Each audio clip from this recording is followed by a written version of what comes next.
नमस्कार। आज मैं जेल में जीव जंतु पाठ का अंतिम भाग आपके साथ प्रस्तुत करने जा रहा हूं, जो कक्षा 8वीं में वितान किताब में है। पाठ 4 जेल में जीव जंतु अंतिम भाग। चलिए आगे बढ़ते हैं। अल्मोड़ा की पहाड़ी जेल को छोड़कर जिस जेल में भी मुझे कैदी के रूप में रखा गया, कबूतर खूब मिले। नेहरू जी कह रहे हैं ये बात। हजारों की तादाद में वे शाम को उड़कर आकाश में छा जाते थे। और हाँ, मैनाएं भी थीं।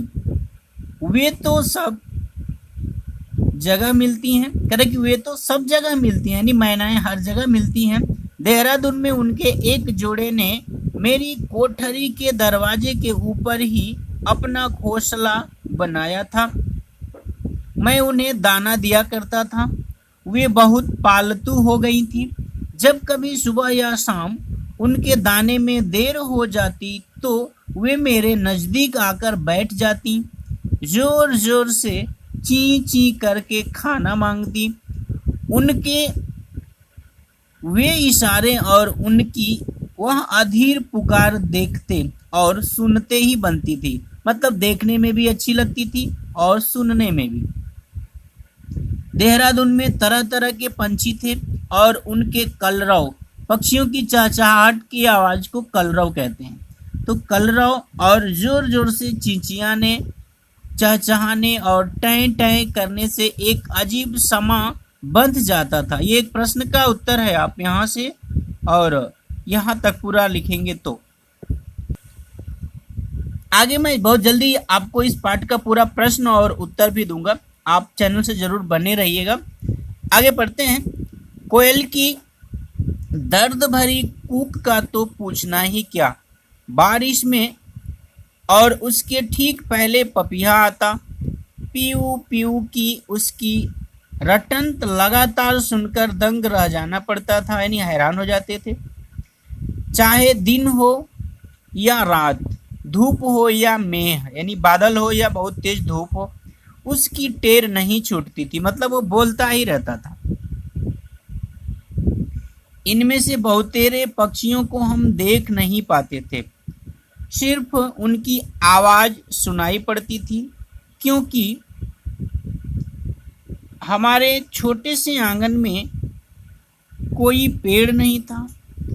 गिद्ध और चीलें बड़ी धज के साथ आसमान में ऊंची उड़ती, जिन्हें मैं देख सकता था।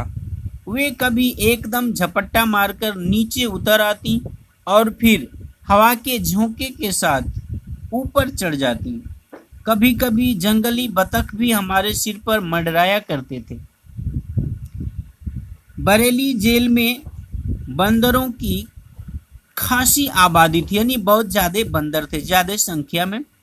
उनकी कूद फांद, मुंह बनाना आदि हरकतें देखने योग्य होती थी, मतलब देखने में अच्छा लगता था। एक घटना का असर मेरे दिल पर रह गया है, यानी कह रहे कि ये घटना घटी जिसका असर आज भी है। एक बंदर का बच्चा किसी तरह हमारी बैरक के घेरे के अंदर आ गया। वह दीवार की ऊंचाई तक उछल नहीं सकता था। वार्डन, कुछ लंबरदारों और दूसरे कैदियों ने मिलकर उसे पकड़ा और उसके गले में एक छोटी सी रस्सी बांध दी। दीवार पर से उसके, यानी कह रहे हैं लेखक कि मैं समझता हूँ माँ बाप ने यह देखा, वे गुस्से से लाल हो गए। अचानक उनमें से एक बड़ा बंदर नीचे कूदा और सीधा भीड़ में उस जगह गिरा जहां वह बच्चा था। निसंदेह यह बड़ी बहादुरी का काम था, क्योंकि वार्डन वगैरह सबके पास डंडे और लाठियां थीं। वे उन्हें चारों तरफ घुमा भी रहे थे। उनकी संख्या भी काफ़ी थी, लेकिन साहस की विजय हुई। मनुष्यों की वह भीड़ मारे डर के भाग निकली, मतलब सभी लोग डर के भाग गए। उनके डंडे और लाठियां वहीं पड़ी रह गई और बंदर अपना बच्चा छुड़ा कर ले गया।